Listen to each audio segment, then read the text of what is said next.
Welcome to RichPlanet TV. I'm Richard D. Hall. Are you enjoying your curfew? Are you enjoying your imprisonment? Are you enjoying having your freedom removed? Are you enjoying a little taste of fascism? It's not possible to get reliable data on how many people are ill or whether people are dying, but some reports that I've seen suggest there are no more deaths or illnesses occurring at this time than we would expect at any other time. It appears deaths of people who are old or unhealthy, who would have died anyway, are being classed as COVID deaths, and people with regular cold or flu symptoms are being classed as COVID patients. Figures being quoted by mainstream media, as usual, have been plucked out of thin air. Anyone who is quoting numbers or showing graphs of cases or deaths have no way of knowing that their data is correct. Andrew Johnson has looked up figures from the Office of National Statistics on the total number of deaths in England and Wales in the first 3 months of 2017, 18, 19 and 20. The results do not strongly support the conclusion that COVID-19 is an epidemic or a pandemic, and figures from other countries show similar numbers. People are reporting that hospitals are not overly busy. I don't see evidence of a disease spreading in the population. Do you? I see evidence of the mainstream media making a poor job of pretending this is what's happening. Besides all that, medical science's explanation of how certain diseases occur is highly questionable. Do diseases physically spread? Does a disease physically transfer from one person to another, then sometime later from that person to a third person? I do not believe that is how it works. Diseases are caused or triggered by environmental factors, i.e. things that are toxic, or psychological factors, or poor health. In a presentation shared by Andrew Johnson and referenced recently by David Icke by Dr. Andrew Kaufman, he lays out the reasons why he believes that what they are calling the coronavirus is already recognized in science as exosomes, which are emitted by cells in times of stress, meaning exosomes are not passed from one person to another. If diseases do not physically jump from person to person, as I suspect, all the current lockdown and distancing measures are totally unnecessary. If diseases do jump from person to person, then, according to mainstream medical science, allowing this to happen would build up immunity in the population. So whichever case is true, the current measures are totally unnecessary. I do not believe lives are being saved by being made to stand outside the chip shop while waiting to be served my fish and chips. I do not believe lives are being saved by closing every single pub in the country, including the Grey Horse in Concert. I do not believe lives are being saved by people wearing face masks. It took 5 years before people took those stupid red noses off the front of their cars. Are people going to be wearing Hannibal Lecter face masks for the next 5 years? The building trade is grinding to a halt. This is madness. This is fascism. This is an abuse of human rights. The lockdown has got bugger all to do with saving lives. Let's look at some possibilities for the real reason why these lockdown measures have been imposed.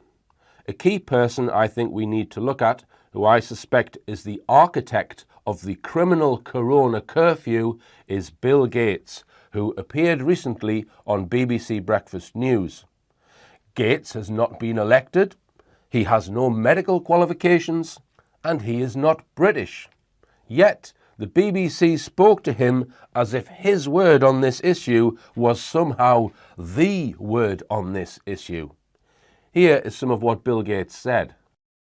The thing that'll get us back to the world that we had before coronavirus is the vaccine and getting that out to all 7 billion people.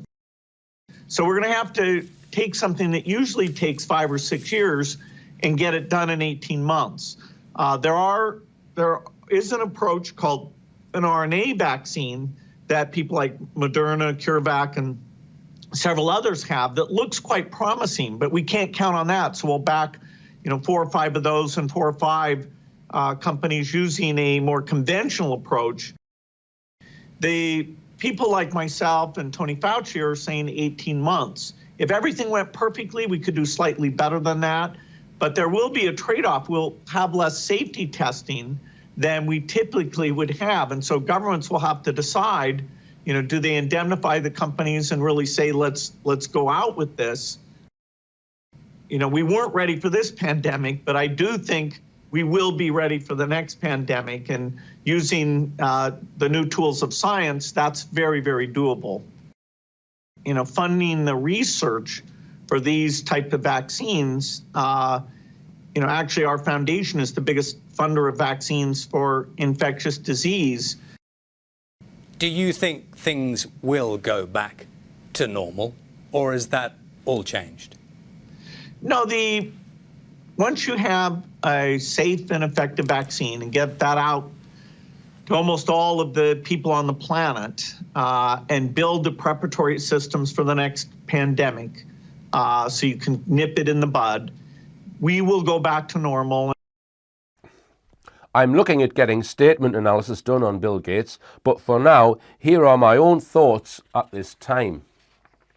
Many people are claiming that Bill Gates' objective is to depopulate the planet. In other words, the vaccines he is involved in developing are going to create infertility or even kill large sections of the population. I was interested in these claims, so I decided to examine some of Bill Gates' previous interviews to see if I could find any clues about depopulation. Let's go to a couple questions that we've actually received since we started the webcast. The first is on population growth, and the question is, one of our most pressing issues is population growth. How do you expect this to be addressed?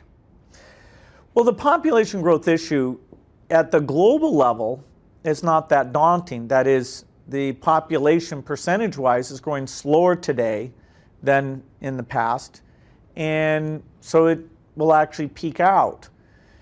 The problem is that the population is growing the fastest where people are less able to deal with it. So it's in the very poorest places that you're going to have a tripling in population by 2050. And so their ability to feed, educate, provide jobs, stability, protect the environment in those locations mean they're faced with an almost impossible problem. Northern Nigeria, Yemen, Chad. And so what we need to do is take this aid generosity and this innovation and go into those places, offer the women better tools where they want to space birthing or have a smaller family size, and improve health, because it's amazingly, as children survive, parents feel like they'll have enough kids to support them in their old age, and so they choose to have less children. I don't think that clip proves much. He is saying that in poor countries where people have large families, if you improve the health of those countries and reduce the childhood death rate, families would no longer need to have as many children. That seems like a reasonable argument to me. If you know of any other Bill Gates quotes which suggest he might be interested in depopulation, please email them to me. The second point is about Bill Gates' father, who was apparently interested in eugenics. He served on the board of Planned Parenthood, which was a rebranded organization birthed out of the American Eugenics Society. Planned Parenthood was built on population control schemes and allied with the same groups who wanted genetic hierarchy laws to preserve humanity and who sought to beautify countries by stopping the unfit from reproducing. To me, this sounds worrying. Let's bear it in mind as we proceed. If we're going to understand what's going on with the current despicable situation, we need to look closely at Bill Gates and try and explain his modus operandi. Bill Gates is often referred to as a philanthropist. I disagree with this description. I do not believe that Bill Gates gives out a single dollar of his money unless there is a possibility that by giving away that dollar he might get more than his dollar back. I suspect all of his philanthropic activities to save lives and improve global health are intended to be money-making activities in the long run. I listened to a number of Bill Gates interviews listed here. In them, he speaks about his various health projects with the Bill and Melinda Gates Foundation that he started in 2000. In the interviews, I could not find anything that made me think he was being motivated by a wish to depopulate the planet. Bear with me here while I make my point. He comes across as though he is, to a reasonable degree, seeking to develop new treatments and techniques, including vaccines, which he claims, and which he perhaps believes, can be argued will assist humanity. The Bill and Melinda Gates Foundation, it is claimed, has committed money to infectious disease control, malaria control, STDs, HIV and AIDS, TB, reproductive health care, etc. It has put money into Gavi, the Vaccine Alliance, which is committed to immunization of poor countries. It has put money into the World Health Organization and many other organizations. I want to go back now to his early days at Microsoft. If you don't already know, Bill Gates became the richest man in the world because he was the main shareholder in a tiny startup company called Microsoft. Microsoft became mainly involved in developing operating system software for home and business computers. Most people will be familiar with Microsoft Windows software, which is what you use to navigate your way around a desktop computer or a laptop. Back in 1980, before anyone had heard of Microsoft, Microsoft was asked by IBM to provide an operating system for one of their early personal computers. Microsoft made a deal with the authors of the already developed 86-DOS operating system and adapted it to run on IBM computers. Although the operating system software was delivered for a one-time fee of $50,000, Bill Gates did not offer to transfer the copyright of the operating system to IBM. He believed that other personal computer makers would copy IBM's PC hardware. They did, which made the IBM-compatible PC running his DOS program the de facto industry standard. Microsoft became the exclusive licensing agent and owners of the DOS operating system. So the reason why Bill Gates made so much money is because he held the license for MS-DOS, which meant that every IBM-compatible computer that was produced containing MS-DOS earned him $40 a time. But that was just the start, because after DOS came the more complex operating system, Windows 1.0, which again was sold with most new IBM-compatible computers.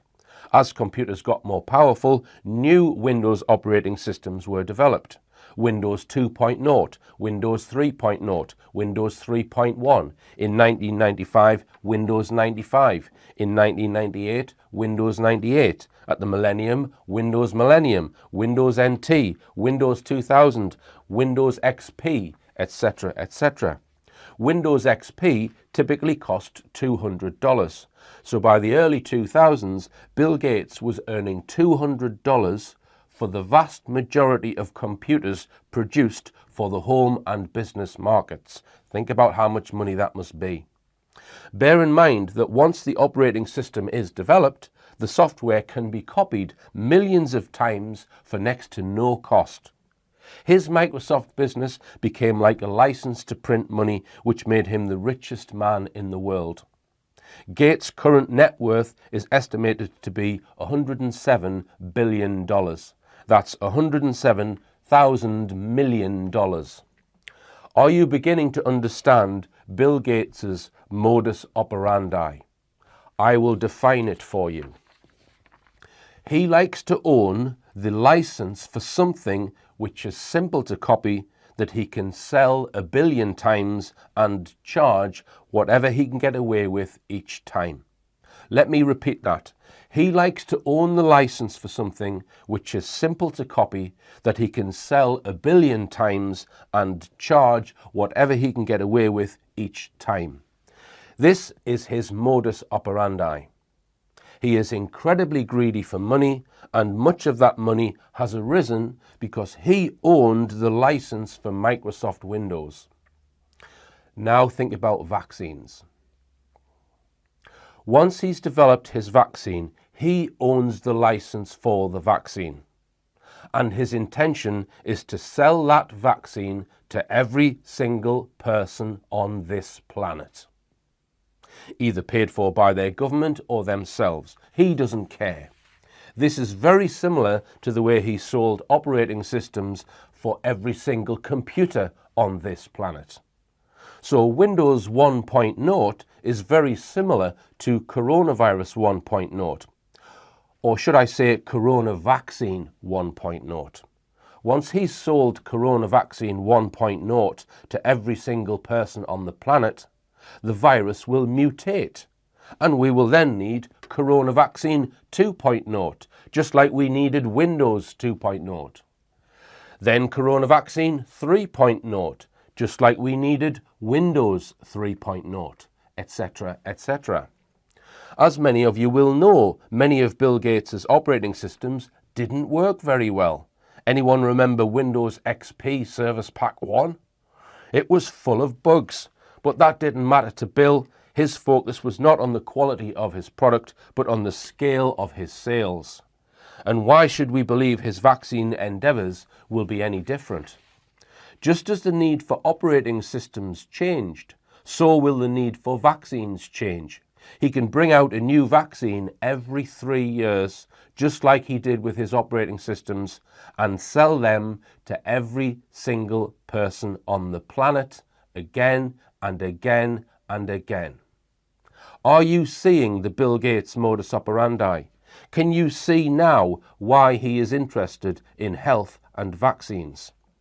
He is interested in health and vaccines because he can sell each vaccine 6 billion times. Remember, he likes to own the license for something which is simple to copy, that he can sell 1 billion times and charge whatever he can get away with each time. It doesn't even matter if governments cannot afford it, because he is going to loan the governments that money and get it back over time. You know, we'll write checks for those factories faster than governments can, and they'll come along. What a crafty thing to say. He makes it sound like he is giving the money away. He doesn't mean that. He means he will loan money to governments so he can sell his product. Riba! But for his post-Microsoft racket to work, Bill needs a global pandemic. How is it possible to create a pandemic? There is no doubt in my mind that the current situation has been created, and as Andrew Johnson concludes, is a scam.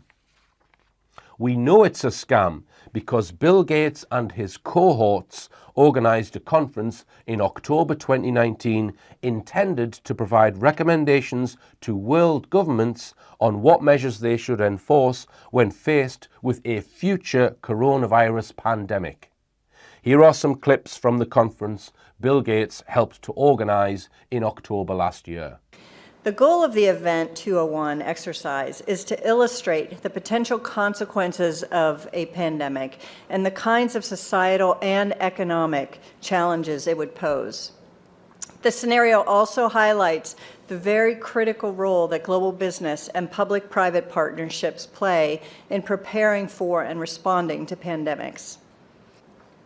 The mission of the Pandemic Emergency Board is to provide recommendations to deal with the major global challenges arising in response to an unfolding pandemic. The board is comprised of highly experienced leaders from business, public health, and civil society. The board's recommendations are aimed at top decision makers in national governments. The board's recommendations are aimed at top decision makers in national governments. So the lockdown measures and distancing measures we are all suffering with right now were recommended to our governments in October 2019 by a conference that was set up by Bill Gates. This was just 6 weeks before the start of the alleged pandemic. We know that social media is now the primary way that many people get their news. So interruptions to these platforms could curb the spread of misinformation, but could also limit access to information from legitimate sources. Health ministries around the world are attempting to combat mis- and disinformation by amplifying public health messaging through social and traditional media. But they are being outpaced by false and misleading information. National governments are considering or have already implemented a range of interventions to combat misinformation. Some governments have taken control of national access to the internet. Others are censoring websites and social media content. And a small number have shut down internet access completely to prevent the spread of misinformation. Penalties have been put in place for spreading harmful falsehoods, including arrests. We all know that there will be a next virus. But let's face it, we have to keep the awareness up, we have to talk about it, we have to get ready in due time, we have to set up platforms to exchange our information in due time, and that's the way how we can convince the companies, the leaders, and the organizations about this need. I wanted to follow up on the trusted voice idea. I think everyone around the table spoke about how important it is to find those voices. Do we need to find them now and establish trust in those voices now so that when the crisis hits, people already have the established trust? Thoughts? I mean, I would say without question, and because you're in a better position to build up that bank of goodwill in advance of a crisis. And I'm very intrigued and I think very heartened by the conversation about the identification of community and faith-based leaders in particular, because they do foster enormous trust at a local level. People are avoiding public spaces out of fear of infection and in compliance with public health recommendations. This has had a dramatic effect on the retail and service sectors. Businesses of all kinds are struggling to operate, let alone provide basic services. How should national leaders, businesses, and international organizations balance the risk of worsening disease that would be caused by the continued movement of people around the world against the risks of profound economic consequence of travel and trade bans? I think the statement about what would happen even in the absence of any government intervention, travel would decrease. People are not going to, they're going to know what the information is about where disease is and not travel there. I think that there is an important role for government to not make a bad situation worse. And that is largely going to be communicating valid and trusted information about where the problem is so that people can make their own decisions, and that whatever guidance the government, national governments do provide is tailored to what the situation actually is. I think there is a spectrum of interventions. Note, this conference that prepared recommendations for world governments in the event of a global coronavirus pandemic was held before the coronavirus outbreak, not after. How can anyone not see that this event was no coincidence? But how is it possible for one man to create all this? Well, it's because he's incredibly rich and he has been bankrolling all the organisations and individuals in order to make it all happen, including bankrolling the UK government's chief medical officer, Chris Whitty. He's bankrolling our government to get them to do what he wants. Now, in order for Bill Gates' strategy to work, he needs customers, so he needs the population. If immediate depopulation was on his agenda, he's not going to have any customers for his corona vaccine 2.0. So for that reason, I don't think drastic depopulation is the main goal of Bill Gates. It may be the goal of others, however. One thing he has done is used poor countries like guinea pigs or testing grounds to trial and test some of his medical products in the knowledge that once they work, he can sell them at a premium to rich countries. He did something similar with his operating systems when he made it easy for home users to make pirate copies of Windows 98 with the intention that this would lead to Windows becoming the preferred choice of businesses who have a lot more money than home users. With the current so-called coronavirus outbreak, if Bill said he had the vaccine ready now, that would be far too early, and even hardcore mainstream medics would smell a rat. So he's saying the vaccine might be ready in 18 months' time. The current curfew and isolation measures are playing right into Bill Gates' hands. He doesn't want people coming out of lockdown and being exposed to the virus and then catching the virus and becoming immune, because they wouldn't need to buy his vaccine. According to him, once somebody has had a vaccine, they can come out of lockdown and will be free to travel again. But in order for the authorities to know who has had the vaccine, who has had the disease, and who has had neither, Bill wants people to carry certificates. Now, we don't want to have a lot of recovered people. To be clear, we're trying through the shutdown in the United States to not get to 1% of the population infected. We're well below that today, but with exponentiation, you could get past that 3 million. I believe we will be able to avoid that with the having this economic pain. Eventually, what we'll have to have is certificates of who's a recovered person, who's a vaccinated person, because you don't want people moving around the world. Now, he doesn't say whether these are paper certificates. I suspect he has used the word certificate because certificates can be digital and carried on a microchip. He wants every person to be identified by a chip on their person. And on that chip, which can be read by the authorities, will be your current vaccine or virus status. That will allow Bill to know whether he has had his money from you or from your government. Once he knows he's had his money, i.e. you've had your vaccine, you can come out of your house and be free from lockdown. And the chip will also report your geographic location just to make sure that those who are still in lockdown stay in lockdown. How will your chip report your location? One way that could be used would be to use the 5G network. 5G is stated to be compatible with new RFID technology. Once the system is in place, all Bill needs to do to rape the world of its money again is create another pandemic and bring out a new vaccine. Vaccine 2.0, followed by Vaccine 3.0, followed by Vaccine 95, Vaccine 98, Vaccine 2000, and Vaccine XP. Is anyone sitting watching this thinking, what a great idea? Because you can bet your arse your government thinks it's a good idea. Help keep people safe. Help keep the NHS safe. Clap your hands at 8 o'clock like a demented seal. On the one hand, your government is telling everyone to stay indoors. But on the other, it is telling everyone to come out of their house at exactly the same time and clap their filthy hands like a demented seal. Once you've got your chip fitted on your person to identify you, report your location and log your current vaccine status, it won't stop there. Why not use the chip to do other things like storing your money, monitoring your heart rate, your mood, and how about monitoring your opinion? They wouldn't do that, would they?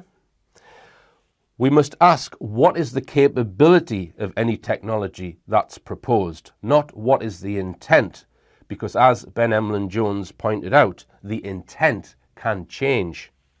Bill Gates loves technology and he loves collecting data.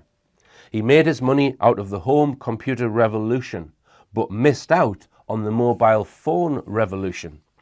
I think he sees the implantable chip as the next technological revolution, and he's positioning himself to make money out of it, with the help of his totally unnecessary vaccines. If and when human beings start to be implanted with a microchip, there will probably be one corporation that has the license for the operating system.